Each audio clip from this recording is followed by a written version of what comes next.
बादशाह और चोर। बादशाह अपनी राया का बड़ा ख्याल रखा करता था। उसकी आदत थी वो रातों को भैंस बदलकर शहर की गलियों में फिरता रहता और जायजा लेता राया किस हाल में। एक मर्तबा का जिक्र है कि बादशाह अपने मामूल के मुताबिक भैंस बदलकर शहर में फिर रहा था कि उसे एक जगह पर चंद अफराद इकट्ठे जाते हुए दिखाई दिए। बादशाह 30-30 कदम उठाता हुआ उनके नजदीक गया तो उसे महसूस हुआ कि ये चोर हैं जो किसी जगह पर चोरी करने की नीयत से जा रहे हैं। बादशाह को अपनी तरफ आते देखकर चोर खौफजदा हो गए कि ये आधी रात के वक्त कौन इस तरफ आ रहा है। क्योंकि उन्होंने बादशाह को बिल्कुल नहीं पहचाना था, इसलिए कहने लगे, तुम कौन हो? बादशाह ने कहा, मैं भी तुम्हारी तरह का एक आदमी हूँ। चोरों ने समझा कि शायद ये भी हमारी तरह का कोई चोर ही है जो आधी रात के बाद चोरी की नीयत से निकला है। चनांचा उन्होंने इत्मीनान का सांस लिया। बादशाह ने कहा, इतनी रात गए तुम किस इरादा से फिर रहे हो? वो कहने लगे, इसी इरादे से जिस इरादे से तुम फिर रहे हो, यानी चोरी की नीयत से। बादशाह ने कहा, अगर चोरी ही करनी है तो फिर किसी ऐसी जगह करो जहां से इस कद्र दौलत तो हाथ लग जाए जो सारी उम्र के लिए हमें काफी हो और फिर कभी चोरी करने की जरूरत ही पेश ना आए। मेरा मशवरा तो यह है कि शाही महल को लौटते हैं जहां से हमें बहुत बड़ा खजाना हाथ आ सकता है। चोरों ने यह सुना तो बड़े खुश हुए।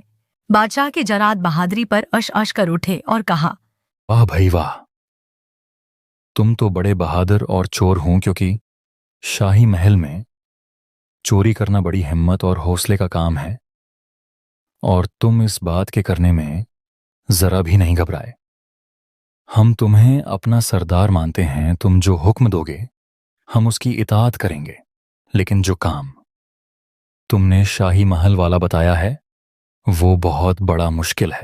बादशाह ने कहा, मेरे होते हुए तुम्हें जरा भी खौफजदा होने की जरूरत नहीं।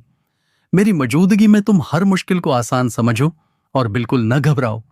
अब तैयारी पकड़ो, क्योंकि शाही खजाने पर आज ही हाथ साफ किया जाएगा। इस मतलब के लिए पहले हम एक मंसूबा बना लेते हैं ताकि आसानी रहे। हम में से हर एक अपना अपना कमाल बयान करे कि वो किस खुसूसी सिफ्त का मालिक है। इन सब ने बारी बारी अपना अपना कमाल बताना शुरू किया। एक चोर ने कहा, मैं ये कमाल रखता हूं कि जिस जगह पर खजाना रखा गया हो, मुझे इस जगह की मिट्टी से खजाने की खुशबू आ जाती है। दूसरा चोर कहने लगा, मुझे ये कमाल हासिल है कि अगर सख्त अंधेरी रात में भी किसी को एक मर्तबा देख लूं तो फिर उसकी शक्ल कभी नहीं भूलता और दिन की रोशनी में बगैर किसी मुश्किल के उसे शनाख्त कर लेता हूं। तीसरे चोर ने कहा, मैं ये खुसूसी कमाल रखता हूं कि मुझे कुत्ते की बोली आती है। कुत्ता जो कुछ कह रहा हो मुझे समझ आ जाती है। जब तीनों चोरों ने अपना अपना कमाल बयान कर दिया तो बादशाह से कहने लगे, सरदार, हम सब ने तो अपना अपना कमाल दिखा दिया है, अब आप ही अपना कमाल दिखाइए। बादशाह ने उनसे कहा, जो मैं कमाल रखता हूं वो सबसे आली है।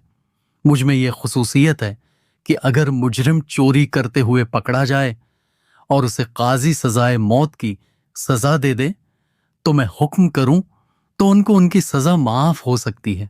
तब चोर यह सुनकर बड़े हैरान हुए और कहा, वाकई ये बहुत बड़ा कमाल है। इस कमाल के होते हुए तो हमें जरा भी डर महसूस नहीं करना चाहे। उसके बाद वो शाही महल की तरफ चोरी के इरादे से चल पड़े। अभी थोड़ी दूर ही गए थे कि रास्ते में एक किता के भौंकने की आवाज आती है।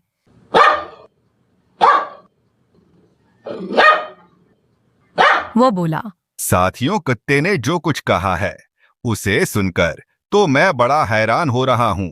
अगर तुम सुनो तुम्हें यकीन ही ना आए कि वाकई कता ठीक कह रहा है या गलत। बाकी चोरों को भी तजस्सुस हुआ और कहने लगे, बताओ कोता क्या कह रहा है? वो बोला, तुम बेशक इस बात पर हिंसू, लेकिन मैं ठीक कहता हूं। कता यही कह रहा है कि उन चारों में एक बादशाह भी है। इन सब चोरों ने अपने दिल को तसल्ली देने और बात को अपने मतलब के मुताबिक समझते हुए कहा, कित्ते का कहने का मकसद यह है कि ये चारों शाही खजाना लौटने जा रहे हैं, चारों बादशाह होंगे। वो बोला, तुम जो भी मतलब समझो, लेकिन बाखुदा जो मैंने तुम्हें बताया है किता वही बात कह रहा है। यही बातें करते करते चारों शाही महल के अंदर दाखिल हो गए। पहले चोर के कमाल दिखाने की बारी थी। जो सोंग कर छिपा हुआ खजाने की जगह बताता था। चनांचा उसने अपने खुसूसी कमाल से काम लेकर जिस कद्र शाही खजाना छुपा हुआ था वह सब बता दिया। इन सब ने मिलकर वहां से खजाना निकाल लिया और जिस रास्ते से आए थे उसी रास्ते से खजाना लेकर बाहर निकल आए। अभी सुबह नहीं हुई थी और रात का अंधेरा बाकी था। वह फौरन शहर की हदूद से बाहर निकले और एक जंगल में बैठकर खजाने की तकसीम का प्रोग्राम बनाने लगे। बादशाह ने कहा, चूंकि मैं तुम्हारा सरदार हूं, इसलिए मेरा हुक्म मानना तुम पर लाजिम है। मेरा मशवरा ये है कि हम उस वक्त खजाने को आपस में तकसीम नहीं करते, क्योंकि अगर हम खजाना तकसीम करके अपना अपना हिस्सा अपने घरों को ले गए, और चूंकि ये चोरी बादशाह के महल में हुई है, इसलिए जब बादशाह को उस चोरी के बारे में इल्म होगा तो वो पूरे शहर में इस तरह का इंतजाम करेगा कि हर मुमकिन तरीके से चोर को पकड़ा जा सके। हो सकता है कि वो घर घर तलाशी के लिए अपने सिपाहियों की ड्यूटी लगा देता कि जिस घर से भी खजाना बरामद हो चोरों का पता चल जाए। अगर हम खजाने का हिस्सा अपने अपने घरों में ले गए तो हम तो फौरन पकड़े जाएंगे। इसलिए कुछ दिनों के लिए खजाने की तकसीम के लिए काम को मुलतवी कर देते हैं और इस जंगल में जमीन खोदकर खजाना यहीं पर दफन कर देते हैं।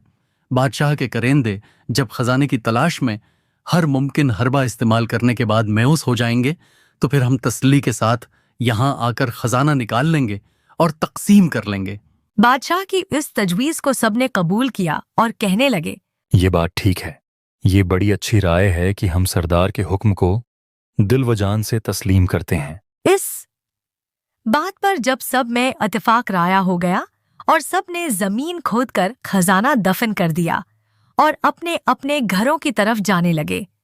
बादशाह ने उनसे कहा, मैं तुम लोग में नया नया शामिल हुआ हूं और मैं तुम्हारे बारे में कुछ भी नहीं जानता कि तुम कौन हो और किस जगह पर रहते हो। क्योंकि तुमने मुझे अपना सरदार तस्लीम किया हुआ है, इसलिए तुम सब मुझे अपने घरों के एड्रेस बता दो ताकि मुझे पता चले कि तुम कहाँ रहते हो। चनांचा तीनों चोरों ने अपने घर के पत्ते बादशाह को बता दिए। उसके बाद सब अपने अपने घरों की तरफ चल दिए और बादशाह वापस महल में आ गया। जब सुबह का सूरज तिलो हुआ तो यकदम शाही महल के एक कोने से सरकारी करंदों का शोर बुलंद हुआ कि शाही खजाना कोई लौट कर ले गया है। फौरी तौर पर पुलिस के सिपाही चोरों की तलाश में शहर की तरफ भागे। बादशाह ने पुलिस के सरबराह को इन तीनों चोरों के नाम और एड्रेस बताए और हुक्म दिया कि इन तीनों को गिरफ्तार कर लिया जाए, क्योंकि शाही खजाने की चोरी उन्होंने ही की है। चनांचा बादशाह के सिपाही कोई लम्ह जाया किए बगैर चोरों को गिरफ्तार करके ले आए। वह तीनों चोर अपने पकड़े जाने पर सख्त हैरत ज़दा थे कि आखिर ये मजरा किया है। वह सोच रहे थे कि इतनी जल्दी बादशाह के शाही सिपाहियों ने उनको पकड़ कैसे लिया। कौन है कि जिसने हमारी मुखबिरी की है। उसके साथ ही उन्हें ये ख्याल भी आया कि हम तीनों को तो गिरफ्तार कर लिया है, मगर हमारा सरदार नहीं पकड़ा गया है, उसकी क्या वजह है। इस सोच व विचार के आलम में तीनों को अदालत में पेश कर दिया गया। काजी ने शाही खजाने की चोरी के जुर्म में उनको मौत की सजा का हुक्म सुना दिया। बादशाह के हुक्म के मुताबिक तीनों चोर बादशाह के सामने पेश हुए। तीनों चोरों ने बादशाह को देखा तो उनमें से एक चोर बादशाह को पहचान गया और उसने दूसरे चोरों से कहा, जो शख्स तख्त पर मौजूद है जलवा अफरूज है, वहीं रात के वक्त हमारा साथी था। तुम लोग ने क्या खुसर पुसर लगा रखी है। सरदार, हम सब ने तो अपना अपना कमाल दिखा दिया है, अब आप ही अपना कमाल दिखाइए। तुमने मुझे पहचान लिया और अपना कमाल दिखा दिया, लो फिर मैं अब अपना कमाल दिखाता हूँ। बादशाह ने हुक्म दिया कि उन तीनों मुजरिमों को रहा कर दिया जाए। चोरों ने जब अपनी रहाई का हुक्म सुना तो बड़े मुतासिर हुए और उन्होंने तौबा की और हमेशा के लिए नेकी का रास्ता अख्तियार करने का वादा किया और शाही दरबार से रखसत हुए।